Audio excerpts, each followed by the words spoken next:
यार आप सब लोगों ने डीएम में मुझे ये वीडियो भेजा हुआ है कि 10 लाख का इनाम है। मुझे नहीं चाहिए भैया 10 लाख का इनाम, लेकिन आप लोगों के लिए मैं आज इस वीडियो को डिबंक करने जा रहा हूँ। जो भी डॉक्टर प्रूव कर देगा कि बच्चों को लगाए जाने वाला कोई भी टीका सुरक्षित है और असरदार है compare to a pure placebo control group, यानी कि जिन्होंने टीका नहीं लगाया उनमें बीमारी ज्यादा हुई और जिन्होंने टीका लगवाया उनमें बीमारी कम हुई, अगर ऐसा कोई डेटा कोई दिखा देगा प्योर प्लेसिबो ट्रायल का, तो उस डॉक्टर को मैं 10 लाख रुपए दूंगा। यार मुझे लग रहा है सर को ना प्योर प्लेसिबो कंट्रोल ट्रायल्स के बारे में अभी पता ही नहीं है। इस पे हम बाद में आएंगे। उससे पहले मैं आपको ये बता दूं कि जितनी भी वैक्सीन हैं उन पे प्रॉपर रिसर्च हो चुकी है। मैं आपको दिखा भी देता हूँ।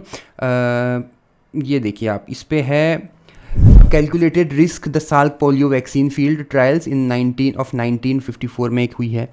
इसमें देखो आप, double blind randomised active control study हुई है। इसमें जो है पुरानी वैक्सीन और न्यू वैक्सीन के बीच में कंपैरिजन किया है। इस पे भी जो है आपका पोलियो ट्रायल हुआ। मतलब ऐसा नहीं है कि वैक्सीन्स पे रिसर्च नहीं हुई है, बहुत रिसर्च हुई है।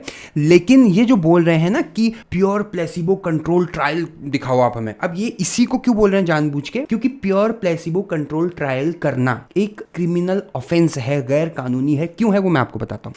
देखिए, जब भी कोई वैक्सीन बनती है, मार्केट में आती है, तो हमें क्लियर कट हो जाता है क्योंकि उस पर बहुत सारी रिसर्च ऑलरेडी हो चुकी है, बहुत सारे उस पर प्री क्लिनिकल क्लिनिकल स्टडी हो चुकी है। तो हमें ये पता होता है कि ये वैक्सीन कितनी कारगर है। अब अगर हम इसके ऊपर प्योर प्लेसिबो कंट्रोल करेंगे, प्योर प्लेसिबो कंट्रोल क्या होता है? दो ग्रुप बनाते हैं। एक ग्रुप को हम वैक्सीन देंगे या जो भी वो ड्रग है वो देंगे, दूसरे ग्रुप को हम प्लेसिबो देंगे। प्लेसिबो में मेन ड्रग नहीं होती है, उसके अलावा सब कुछ होता है। तो एक को हमने ड्रग दी, दूसरे को हमने ड्रग नहीं दी। उसके बाद जितने भी टाइम के लिए ये स्टडी चलती है, मान लो 5 साल के लिए, क्योंकि सर कह रहे हैं कि 5 साल का डेटा उनको चाहिए, तो 5 साल तक अब हम उन बच्चों में जिनमें एक में हमने वैक्सीन लगाई है, एक में वैक्सीन नहीं लगाई है, उनको स्टडी करेंगे और देखेंगे कि दोनों में क्या चेंजेस आए।